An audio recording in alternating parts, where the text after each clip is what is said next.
2024년도 추수감사주의를 맞이하여 주 앞에 나와 온 가족이 함께 제단을 쌓는 여러분 모두에 하나님의 축복이 함께 하시기를 주의 이름으로 축원을 드립니다. 아멘. 오늘 이 말씀을 중심으로 감사의 조건을 찾으라 라는 설교의 제목으로 함께 은혜를 나누고자 합니다.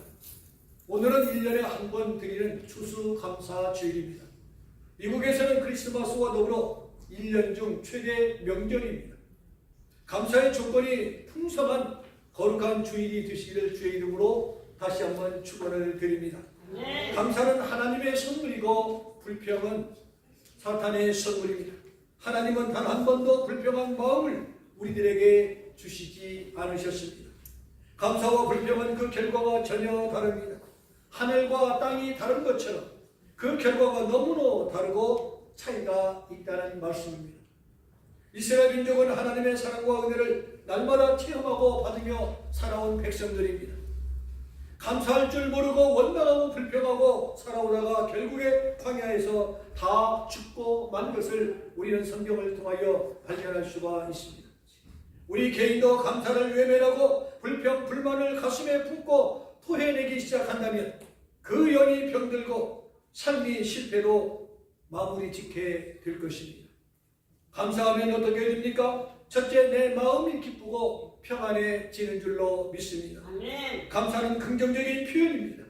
부정적인 사람은 절대로 감사하지를 못합니다. 사람이 긍정적인 생각을 품고 긍정적인 말을 하다 보면은 자신도 모르는 사이에 마음에 뭐가 찾아옵니까? 평안이 찾아오게 되어집니다. 그 사람의 마음은 무엇으로 드러납니까?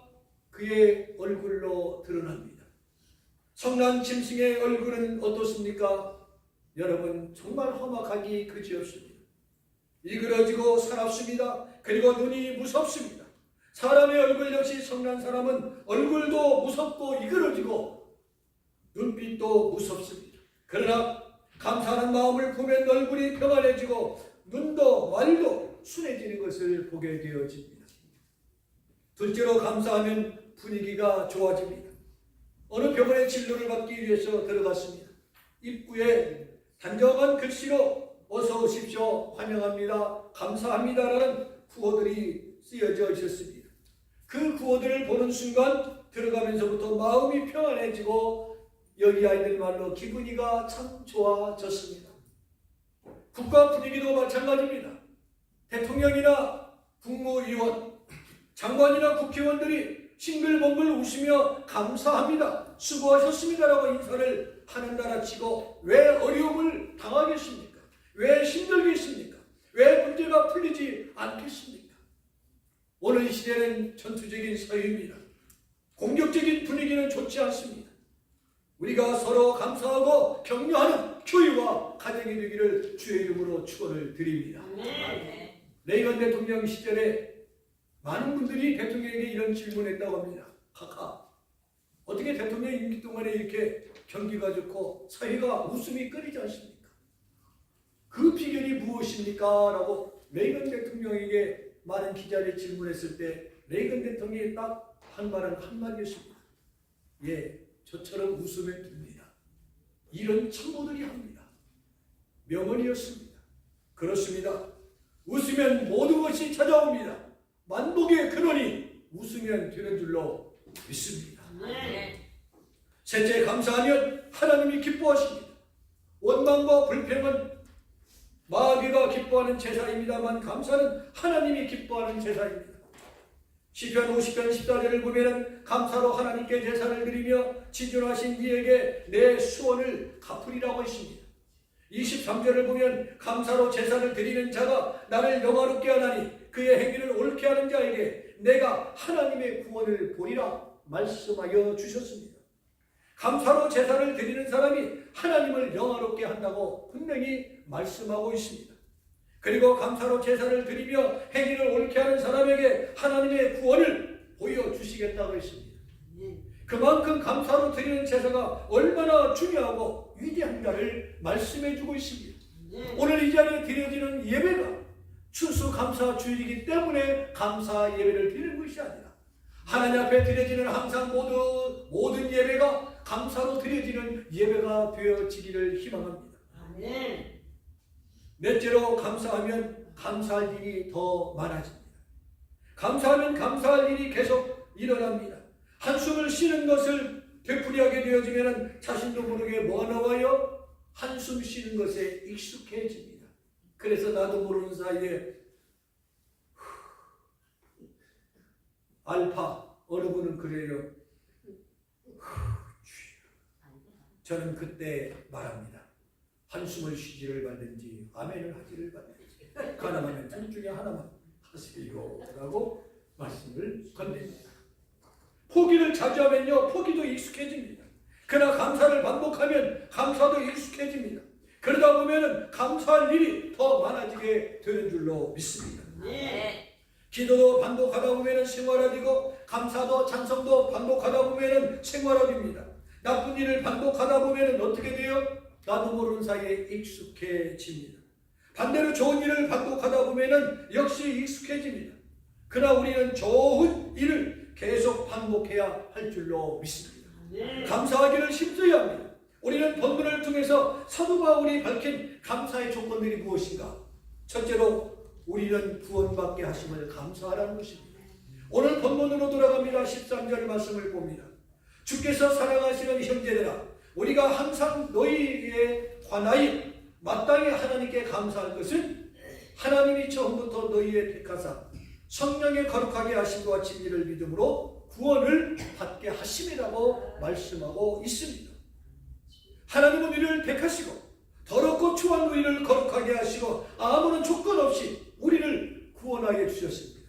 얼마나 고맙고 감사한 사건입니다.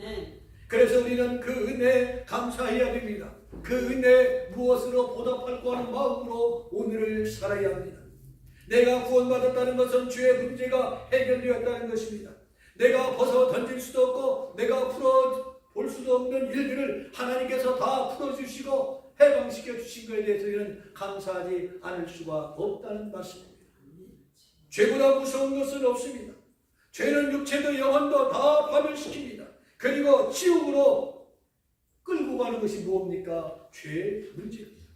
미국의 과학자들은 최근에 박테리아나 바이러스 같은 병균이나 기생충이 사람의 정신까지 파괴한다는 사실을 밝혀냈습니다. 물론 우리는 이번 코로나를 통하여 이 바이러스가 얼마나 우리의 무서운 것이고 생명까지 빼앗아간다는 것을 우리는 친히 체험했습니다.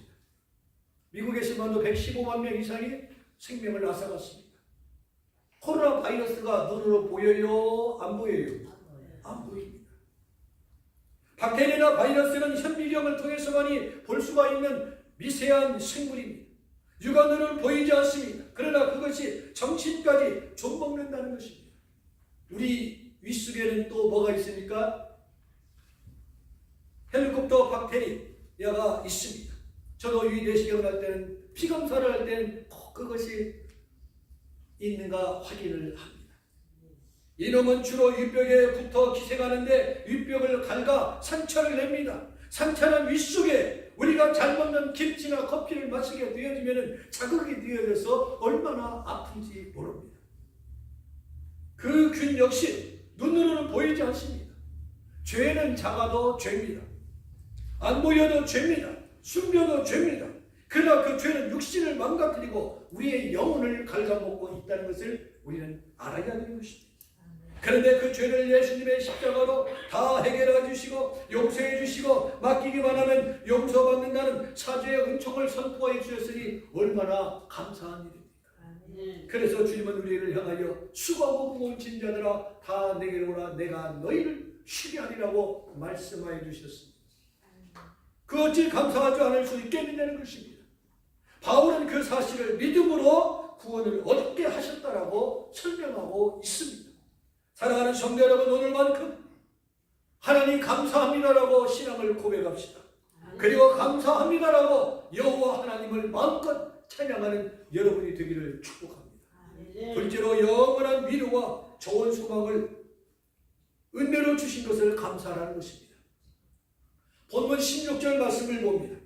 우리 주 예수 그리스도와 우리를 사랑하시고 영원한 위로와 좋은 소망을 은혜로 주신 하나님 우리 아버지께 감사했다고 했습니다. 하나님은 우리를 사랑하셔서 영원한 위로를 해주시고 주시고 좋은 소망을 은혜로 주셨으니 감사하라는 것입니다. 하나님은 우리를 왜 구원하셨습니까? 왜 예수님이 십자가에 못 박혀 죽으셨습니까? 요한복음 3장 16절에 보면은 하나님이 세상을 이처럼 사랑하사, 에베소 2장 4절을 보니 긍휼이 풍성하신 하나님이 우리를 사랑하신 그 크신 사랑을 인하여 십자가에 못 박혀 죽으셨다고 했습니다. 하나님이 우리를 사랑하시기 때문에 죽으시고 또한 우리를 죽음에서 생명으로 살려주는 역사를 우리로 하여금 체험케 하여 주셨습니다.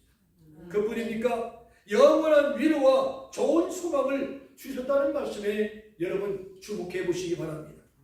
지난 9월 26일 날 제 장인어른이 천국에 가셨습니다. 공교롭게도 저희 부부가 한국을 방문했다가 출국한 후 세상을 떠나셨습니다. 끝까지 함께하지 못해 무척 아쉬웠습니다. 주님의 몸된 교회, 해도는 교회 사역을 위해서 평상에 계신 아버님을 두고 와야 하는 상황은 참으로 마음이 무거웠습니다. 미국 도착 후 아버님이 돌아가시는 소식을 LA 공항에서 카톡을 통하여 받게 되어지고 바로 이어서 장모님과 가족들을 위로해 주었습니다. 이런 내 자신을 보면서 무엇을 느꼈을까?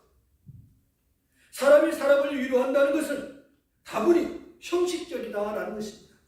그것은 영원히 곁에 있을 수도 없고 함께할 수도 없다는 것입니다. 그러나 주님의 위로는 사도 바울의 고백처럼 영원히 함께하신다는 것을 깨닫게 해주셨습니다. 잠시의 위로보다 영원히 함께하는 그분의 위로가 진정한 위로가 된다는 말씀입니다. 바울은 본문에서 영원한 위로와 좋은 소망을 주셨다고 했습니다. 성도 여러분, 좋은 소망이 뭡니까? 좋은 소망이 있다면 나쁜 소망은 또 무엇입니까? 소망이면 소망이지 무슨 나쁜 소망이 또 있습니까? 그렇습니다. 우리가 이 세상에 거는 소망들, 사람들에게 걸었던 기대들, 그런 것들은 좋은 소망이 아닙니다. 왜 그래요? 그 이유는 간단합니다. 매사에 흔들리고 무너지고 기대대로 안 되는 경우가 너무나도 많기 때문에 모든 것이 헛되다라고, 부질없는 것에 시간 물질 투자했다라고 가슴앓이를 하고 합니다. 하나님은 우리에게 좋은 소망을 주셨습니다. 그래서 우리는 감사해야 됩니다. 찬송가 488장 가사가 좋은 소망이 무엇인가를 우리들에게 일깨워 주고 있습니다. 이 몸의 사망 무엔가 우리 주 예수 보낼세, 우리 주 예수밖에는 믿을 리 아주 없도다. 주 나의 반사이시니 그 위에 내가 서리라, 그 위에 내가 서리라. 아멘. 고린도서 10장 4절에 보면은요, 그 반석은 곧 그리스도시라 말씀해 주셨습니다. 그렇습니다. 예수가 나의 소망인 줄로 믿습니다. 그러기에 히브리 12장 2절을 보면은 믿음의 주여 또 온전케 하신 이 예수를 바라보자라고 말씀하여 주셨습니다. 생각해보면 2024년 힘들고 어려운 일들이 너무나 많았습니다. 짜증나고 서글픈 일들이 너무나 많았습니다. 지난 3년 동안 한 번도 겪어보지 못한 일들을 우리는 겪어야 했습니다. 너무나도 힘들었습니다. 정치도 짜증나고 경제도 악화되고 하는 일은 잘 안 되고, 그렇다고 해서 원망하고 불평하고 누구 탓을 하다 보면은 더 꼬이고 힘들어지고 짜증스러워지는 것입니다. 그러나 눈을 들어 소망이신 예수님을 바라보면 감사의 마음을 품으면 수천 수만 가지가 감사한 것뿐인 것을 알게 될 줄로 믿습니다. 우리가 믿음의 마음을 가질 때, 긍정의 마음을 가질 때 우리들의 마음에서 뭐가 나온다고요? 감사가 나온다고 했습니다. 원망하고 불평하면 절대로 우리 입을 통하여 감사가 나오지 않습니다. 저는 개인적으로 많은 사람들의 사랑을 받아 왔습니다. 그러기에 여기까지 올 수 있었습니다. 저를 도와준 많은 사람의 사랑을 잊지 못합니다. 낱낱이 기억하고 있습니다. 그런가 하면 지난 33년 동안 많은 분들을 또한 도와주기도 했습니다. 몇 가정의 영주권을 받을 수 있도록 도와주기도 했습니다. 어려운 일도 해결해 주고 병상에서 일어날 수 있도록 도움도 주고 부모의 장례식과 자녀들의 진학과 결혼식을 도와주기도 했습니다. 때로는 직업도 찾아주기도 했습니다. 물론 이런 모든 것은 기쁨으로 감당했습니다. 어떠한 대가도 원하지 않았습니다. 그러나 놀라운 사실은 영주권 받은 사람들도 한 번도 고맙다고 말한 사람 없습니다. 죽음에서 건져주었어도 그렇게 말하는 사람 없습니다. 저는 금년이 39년 됐습니다. 형제 초청으로 왔습니다. 해마다 아버님 기일 때 예배를 드리며 그 형님께 고맙다고 합니다. 형님 덕분에 미국에서 살게 해주신 것 고맙습니다. 동생 목사님 이제 안 해도 돼. 아닙니다. 제가 진정으로 고마워서 표현하는 것입니다. 하나님은 어떤 사람을 도와주십니까? 감사하는 사람입니다. 은혜를 저버리지 않는 사람입니다. 입으로 마음으로 물질로 감사하는 사람입니다. 감사의 조건은 너무나도 많습니다. 우리는 하나님의 은혜와 주변 사람의 은혜, 고마운 마음을 가지시기 바랍니다. 그리고 신앙의 의리를 지키시기 바랍니다. 혹이라도 오늘이라도 생각나면 오늘이라도 카톡이나 전화를 통해서 안부를 묻고 표현하는 여러분이 되기를 원합니다. 지나가고 보니 참 고마웠습니다. 뭐 적습니까? 카톡 좋잖아요. 말 안 해도 좋고 대면 안 해도 좋고 고맙습니다. 돈 드는 것도 아니잖아요. 여러분 카톡 한 통 하면 돈 더 내요? 안 들어요. 이제 말씀을 마칩니다. 오늘은 추수감사 주일입니다. 정말 금년 한 해는 다사다난했던 한 해였습니다. 개인적으로는 탈장 수술과 딸 결혼식, 자랑스러운 목회자 수상과 임플란트 수술 3번, 이빨 3개가 빠졌다라는 말입니다.